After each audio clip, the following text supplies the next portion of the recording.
Craig Ferguson, dairy technician here with Dairy Flow. Worked for about 4 years now, straight out of school and into this job. Thoroughly enjoying it. Every day is a different day. Milking equipment for your milking your cows, all aspects of dairy equipment. What we do on a daily basis is anything you could think of, we probably end up doing it. Whether it's plumbing, electrical, something to do with gas, welding, engineering, we do it. So we'll come to a new job, a new site, empty shed, 4 concrete walls, all these boxes sitting, so everybody says it's like Christmas. Basically the first job is put your beams up, main structural beams, and then you just work your way down. All your steel beams, steel rump rail, everything just bolts on as it is, and then by the end of the day you've got something that looks like a milking parlour. So then once you get all your structural stuff done, you're onto your electrical, running wires, things like that. All the way through to it's done and ready to go. We cover so much within the job. There's a lot of difficult stuff, whether it's working with the computers to engineering, electrical. It's pretty crazy how far you could go within the job. There's so many different aspects of it.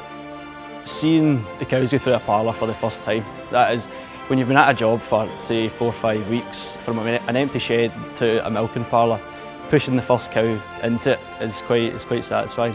Seeing the milk going in the tanks, just like you've done a good job, you think. On to the next one. It is good, it's a good thrill to get it milking in.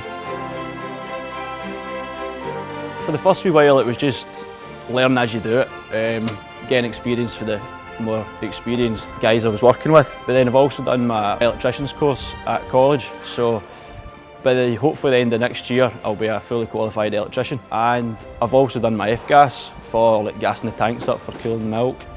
And as well, within gear, we do a lot of training courses on the equipment we fit. So I've been to Germany twice, over to the headquarters, to do training courses on new equipment that we're fitting.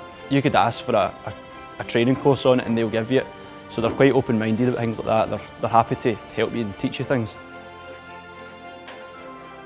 It might be hard to start with if you're not used to working on site, on farms, whatever. But it's not as hard as you think. It's not as bad as you think it is. It's good and it can be very rewarding. I'm just starting out to fit new parlours myself, so I'm still at the kind of early days, but I've fitted a lot of parlours now and I know what I'm doing, so it's just keep going and you can get into any part of it. Within gear you can work your way up to becoming a technician for the whole of Scotland, even into England, for the robots, the dairies, the cooling side, or the milking side, so you can go a long way if you wanted to.